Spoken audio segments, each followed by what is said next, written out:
का मैं हूं आपके साथ ऋतु ज्ञानवानी। सबसे पहले बात करेंगे हिमाचल विधानसभा के मॉनसून सत्र की। इसमें आगे बढ़ेंगे पर उससे पहले आपको एक बड़ी खबर की बात करते हैं, जहां पर बड़ा हादसा हो गया। ये बड़ी खबर आपको बता रहे हैं। बड़ा हादसा हुआ है शहडोल के उमरिया हाईवे पर। भीषण सड़क हादसा होना बताया जा रहा है। तेज रफ्तार इनोवा कार पेड़ से जा टकराई है। ये बड़ी खबर इस वक्त आपको बता रहे हैं। मौके पर ही 5 लोगों की मौत हो गई। शहडोल की हम बात कर रहे हैं, ये बड़ी खबर की हम बात कर रहे हैं। शहडोल उमरिया हाईवे पर भीषण सड़क हादसा हो गया। तेज रफ्तार इनोवा कार पेड़ से जा टकराई और 5 लोगों की मौके पर मौत हो गई है।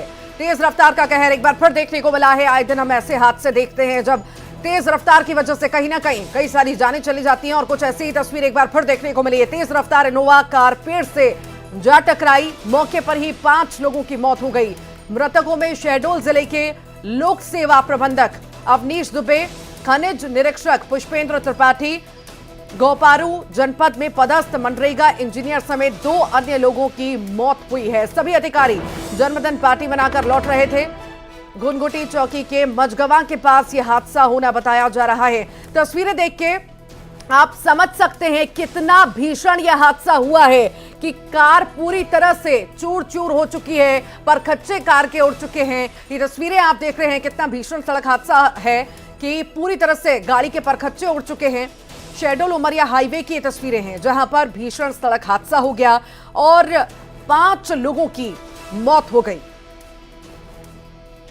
सबसे पहले न्यूज 18 मध्य प्रदेश छत्तीसगढ़ आपको ये तस्वीरें दिखा रहा है।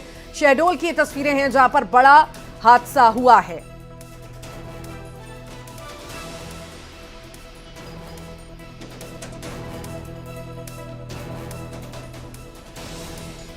और ज्यादा जानकारी के लिए सौरभ पांडे हमारे साथ सहयोगी जुड़ गए हैं शहडोल से। सौरभ, बड़ा ही भीषण सड़क हादसा हुआ है। इससे समझा जा सकता है तस्वीरों से कि कितना भीषण यह हादसा होगा कि गाड़ी के पूरी तरह से परखच्चे उड़ गए हैं। मैं आपसे सबसे पहले यही जानना चाहूंगी कि ये आखिर घटना कब हुई?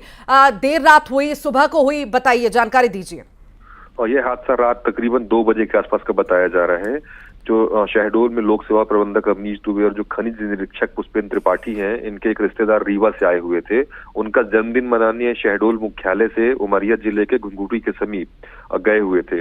वहां से बर्थडे पार्टी सेलिब्रेट करके ये सभी लोग, एक इनोवा कार थी और बोलेरो थी, 2 गाड़ियों में सवार होकर ये तेज रफ्तार से शहडोल की तरफ आ रहे थे।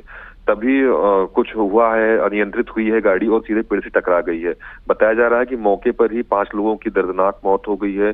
कई लोगों के जो शव हैं वो गाड़ी को काट करके या उनके जो चीथड़े उड़ गए थे उसे समेट कर रखा गया है।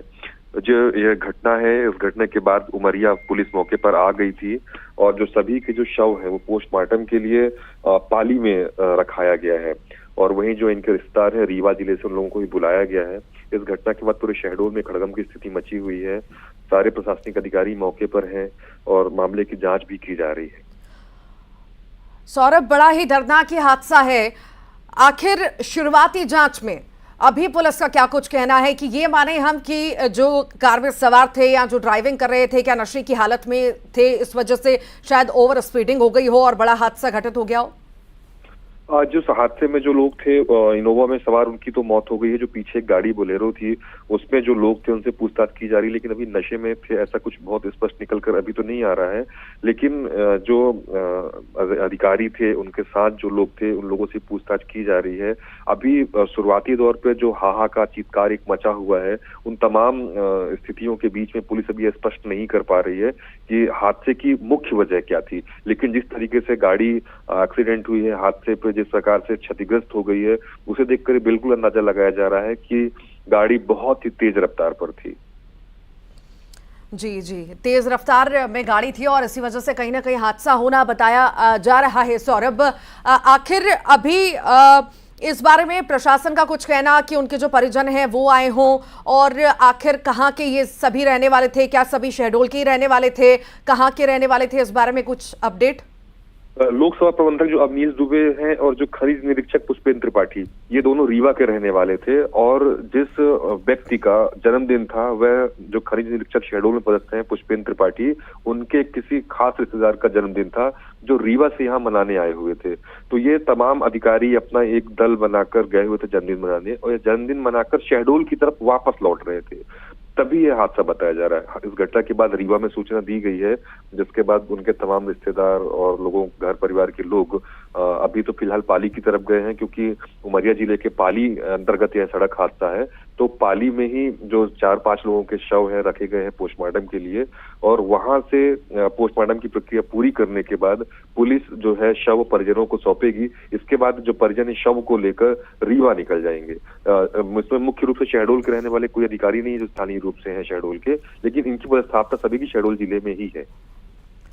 सौरभ, ये भी माने हम कि ये बड़ा हादसा हुआ तो शायद समय पर प्रशासन की टीम नहीं पहुंच पाई, इस वजह से भी शायद देरी हो गई। जान बच सकती थी, क्योंकि इसमें से एक की जान बच सकती थी, सांसें चल रही थी जब अस्पताल ले जाया जा रहा था। बिल्कुल, कहीं ना कहीं ये जो हादसा हुआ है उसमें आने में कहीं ना कहीं सूचना पुलिस को लेट मिली, और पुलिस को सूचना लेट मिलने के बाद जो एम्बुलेंस की गाड़ी हो या पुलिस का दल हो, आने में तकरीबन 1 घंटे का समय लगा है। इस 1 घंटे के दौरान ही जो गंभीर रूप से घायल थे तो कहीं ना कहीं वो समय पर पहुंचते तो उन्हें निश्चित ही उन्हें इलाज समुचित मिलता। देखिए सौरभ, बड़ी लापरवाही है यहाँ पर। हम आए दिन ऐसी तस्वीरें देखते हैं, ऐसे दर्दनाक हादसे हम देखते हैं, और फिर भी इससे सीख नहीं ली जाती लोगों द्वारा, और फिर भी ओवर स्पीडिंग की जाती है या नशे की हालत में गाड़ियां चलाई जाती हैं और अपनी जान गंवा दी जाती है। ये जो हाईवे है ये Katni to Pandariya national highway है, और ये पूरी तरह से कंक्रीट है, इसमें कहीं कोई ब्रेकर नहीं है। तो इस मार्ग पर निश्चित ही जो गाड़ियों की रफ्तार होती है उनकी एवरेज स्पीड 80 और 100 की होती है। तो ये हाईवे होने के कारण इसमें गाड़ियों की रफ्तार बहुत तेज होती है, और जहां पर यह हादसा हुआ है वह कहीं न कहीं वन्य प्राणियों के लिए भी सुरक्षित रखा गया है। जगह जगह पर बोर्ड लगाए गए हैं, और ये जो हादसा जिस स्थान पर हुआ है वो बांधवगढ़ का एक कोर एरिया भी माना जाता है, बफर जोन भी माना जाता है, जहाँ पे वन्य प्राणियों की आवाजाही बनी रहती है। तो उस दृष्टिकोण से भी यातायात पुलिस हो या वन विभाग के लोग हो, उन्होंने बोर्ड लगा रखे हैं कि इस मार्ग पर जो गाड़ियों की रफ्तार है वो धीमी रखें। इसके बाद भी चालक इन नियमों का पालन नहीं करते हैं और उस सुनसान इलाके पर गाड़ियों की रफ्तार तेज रखते हैं, जिसके बाद से इस प्रकार के कई हादसे उसी स्थान पर उन्हीं क्षेत्रों पे हो चुके हैं। ठीक, बहुत बहुत शुक्रिया सौरभ जानकारी को साझा करने के लिए। नामदारी से बड़ी खबर की बात करते हैं। टिकट वितरण से पहले कांग्रेस में कलह नजर आ रही है। सिहावा विधानसभा में कांग्रेस के कलह पुरुष प्रत्याशी देने की मांग ने पकड़ लिया है अब जोर। जी हां, लक्ष्मी ध्रुव हैं यहां 3 बार पिछले विधायक, वर्तमान महिला विधायक को टिकट न देने दे पार्टी, ऐसा कार्यकर्ताओं का कहना है। कांग्रेस पर्यवेक्षक के सामने कार्यकर्ताओं ने अपनी मांग भी रखी है।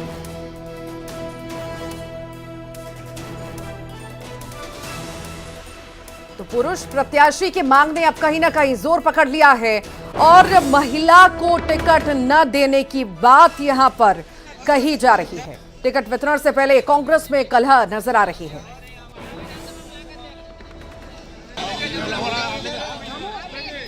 टिकट के वितरण के लगातार अभी हमारे कांग्रेस पार्टी के द्वारा, वरिष्ठों के द्वारा सर्वे किया जा रहा है, और महिला प्रत्याशी के बारे में ही बोल रहे हैं, तो उसमें मेरा कोई नहीं है। लेकिन हमारे विधानसभा में कांग्रेस पार्टी में लगातार 3 चुनाव हो गए जिसमें महिलाओं को ही दिया जा रहा है। तो मेरा मानना है कि इस समय एक बार बदल के पुरुष प्रत्याशी को दिया जाए, जिसमें मैं भी दावेदारी प्रस्तुत कर रहा हूं, और मैं भी क्षेत्र की जनताओं के साथ लगा हुआ हूं और निचले स्तर से कार्य कर रहा हूं। तो मेरा भी मानना है कि हम किसी महिलाओं की विरोध नहीं कर रहे हैं, लेकिन लगातार 3 बार उनको मौका मिला है, तो एक बार पुरुष को भी मौका दिया जाए। लगातार हमारे यहाँ एक महिला विधायक के रूप में 10-15 साल से काम कर रहे हैं, तो स्वाभाविक है लोगों के मन में ये बात आना। पूर्व वक्ताओं ने कहा भी होगा तो वो गलत नहीं कहे हैं।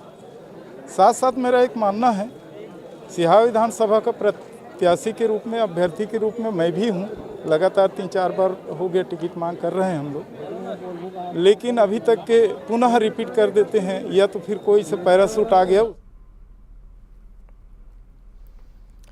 ज्यादा जानकारी के लिए सहयोगी अभिषेक हमारे साथ जुड़ गए हैं। अभिषेक, कांग्रेस में कलह कोई नई बात तो नहीं है, वो तो हम आए दिन ही देखते हैं, आदत सी पड़ गई है। अब एक बार फिर यहां पर पुरुष प्रत्याशी का विरोध जो है देखने को मिल रहा है, विरोध कर रहे हैं कि महिला को टिकट नहीं देना है। अभिषेक जी, ये कांग्रेस के लिए जरा धर्म संकट वाली स्थिति में है, क्योंकि एक तरफ कांग्रेस ने महिला आरक्षण विधेयक पास होने के बाद ये दावा किया जा रहा था कि महिलाओं को ज्यादा से ज्यादा प्रत्याशी बनाने की कोशिश की जाएगी, और जहां तक सिहावा विधानसभा में अब लगातार महिलाओं को ही प्रत्याशी बनाती रही कांग्रेस, लेकिन अब स्थानीय जनता जो पार्टी के कार्यकर्ता नेता है वो चाह रहे हैं कि अब की बार पुरुष को प्रत्याशी बनाया जाए, उनको भी मौका मिलना चाहिए। तो अब कांग्रेस के सामने चुनौती ये है कि वो महिला आरक्षण पर किए गए दावों और वादों को पूरा करे, या फिर स्थानीय लोगों की नाराजगी को देखते हुए पुरुषों को प्रत्याशी बनाए। देखना होगा कि अब इस जो चुनौती का कांग्रेस क्या हल निकाल कर लाती है। जी ठीक, बहुत बहुत शुक्रिया अभिषेक जानकारी को साझा करने के लिए।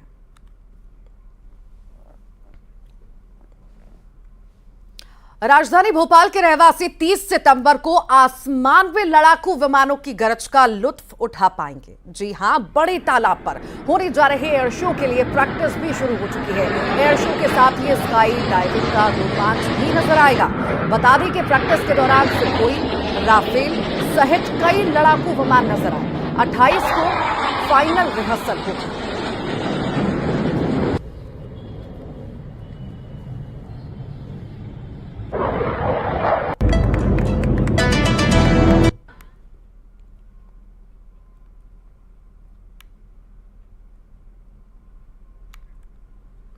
तो कई लड़ाकू विमानों ने उड़ान भरी है। सुखोई, राफेल भी नजर आएंगे। बता दें आपको 30 सितंबर को एयर शो होने जा रहा है, उसकी ही प्रैक्टिस चल रही है। बड़े तालाब की तस्वीरें हैं जहां पर प्रैक्टिस चल रही है और शानदार नजारा कहीं ना कहीं नजर आने वाला है 30 सितंबर को। तो बेसब्री से इंतजार राजधानी वासी कर रहे हैं।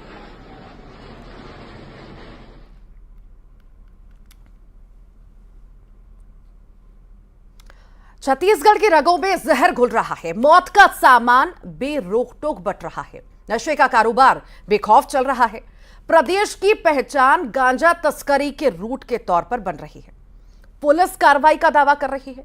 छोटी मोटी सफलताएं भी मिल रही हैं, जिस पर सरकार अपनी पीठ थपथपा रही है। लेकिन नशे का कारोबार कब और कैसे पूरी तरीके से खत्म किया जाएगा, इसकी कोई योजना नजर नहीं आ रही। छत्तीसगढ़ कैसे बना उड़ता छत्तीसगढ़, आइए देखते हैं।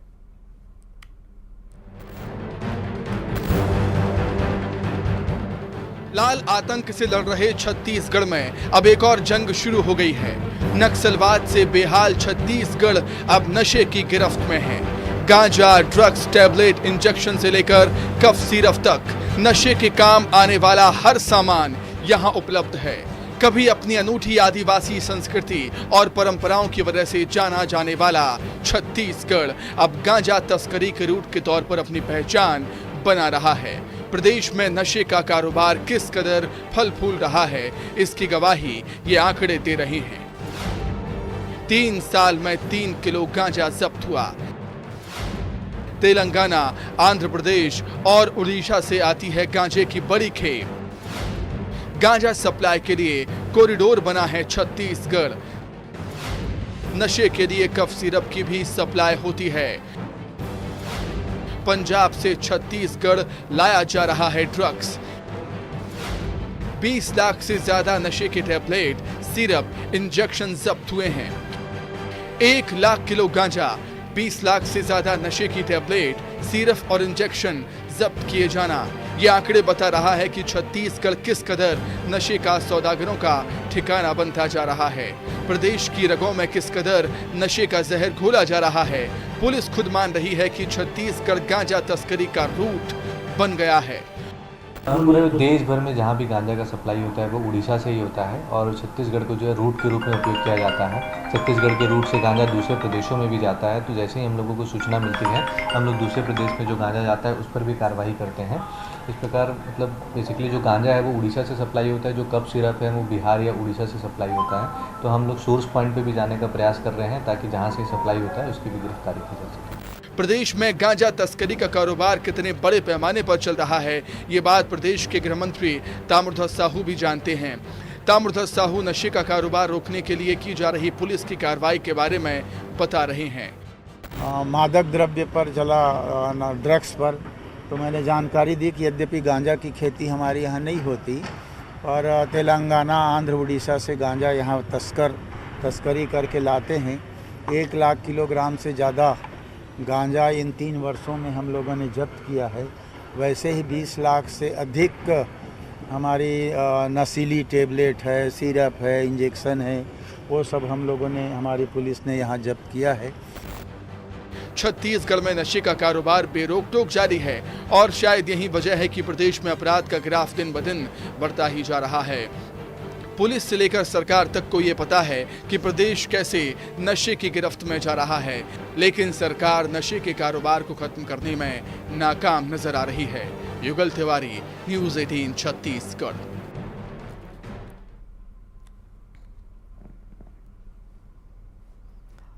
खंडवा के हरसूद में श्री राम और हनुमंत कथा करने पहुंचे बागेश्वर धाम के पीठाधीश्वर धीरेन्द्र कृष्ण शास्त्री ने फिर कहा है कि ये बाबर का नहीं, रघुवर का देश है।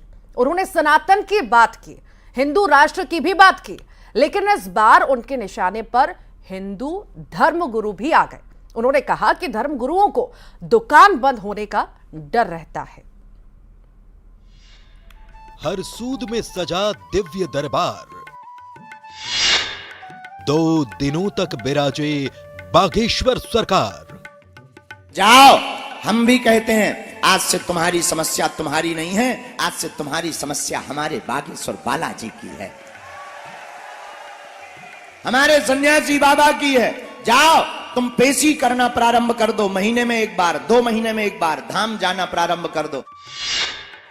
धर्म गुरुओं की दुकान बंद होने का डर। जाओ, तुम पेशी करना प्रारंभ कर दो, महीने में 1 बार, 2 महीने में 1 बार धाम जाना प्रारंभ कर दो। और हां, जाना जब खूब बढ़िया व्यवस्था हो, किराया उधार उठा के मत जाना। हाँ, नहीं तो पतो लगे तुम जाओ अमीर बनबे, टैक्सी वाले अमीर हो जाएं, तुम गरीब हो जाओ। और ये बात हम इसीलिए बोलते हैं, भारत के धर्मगुरु इसीलिए नहीं बोलते क्योंकि धर्मगुरुओं को डर लगा रहता है कहीं हमारी दुकान बंद ना हो जाए। हमारी कोई दुकान है नहीं है, दान हम लेते नहीं है। बाबर का नहीं, रघुवर का देश। हाँ, ये बजरंगबली का देश है, बाबर का नहीं, ये रघुवर का देश है। बहुत हो गया, हम नहीं चलेगा। लोग हमसे कहते हैं कि आप ऐसी बातें बोल देते हो जिससे लोग भड़क जाते हैं। हमने कहा हम भड़काते नहीं है, हिंदुओं को जगाते हैं। हम हर बार यही दोहराएंगे,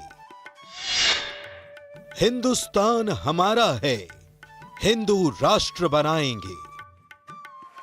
1 बार नहीं, 2 बार नहीं, हर बार यही दोहराएंगे, हिंदुस्तान हमारा है तो हिंदू राष्ट्र बनाएंगे। अब जिसको दिक्कत हो वो हाजमोला खा ले। चमत्कार पर्चा से नहीं, हनुमान चर्चा से। मेरे पागलों, पर्चा तो बहाना है, असलियत में चमत्कार तो पर्चा से नहीं, हनुमान जी की चर्चा से होता है। खंडवा से न्यूज़ 18 के लिए अमित जायसवाल की रिपोर्ट।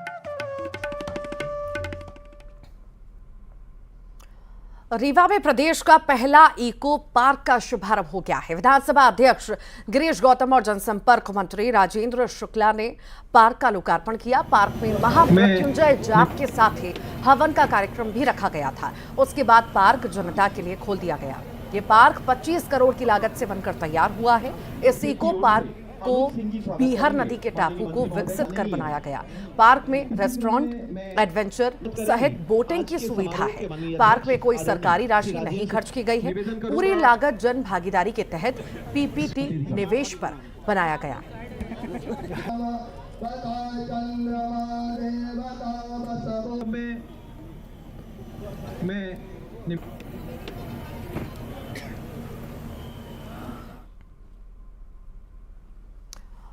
हम सब जानते हैं कि खतरों के खिलाड़ी जो अपनी जान की बाजी लगाने तक को हर दम तैयार रहते हैं। लेकिन वहीं दूसरी तरफ नेता या मंत्री हमें पूरी सुरक्षा के साथ ही दिखते हैं। लेकिन रीवा में मंत्री राजेंद्र शुक्ल ने वो किया जो हर तरफ चर्चा का विषय है, क्योंकि मंत्री जी बने खतरों के खिलाड़ी। मंत्री जी खतरों के खिलाड़ी। मंत्री जी का स्टंटबाज वाला रूप, ना कोई डर ना कोई फिकर, स्काई साइकिलिंग में किया कमाल।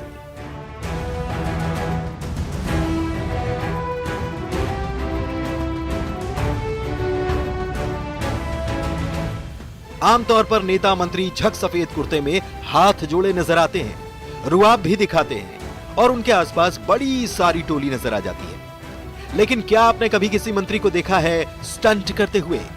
गैर नहीं तो देखिए ये तस्वीर। चल रही है तैयारी, हो गई है टेस्टिंग और मिनिस्टर साहब भी हैं तैयार।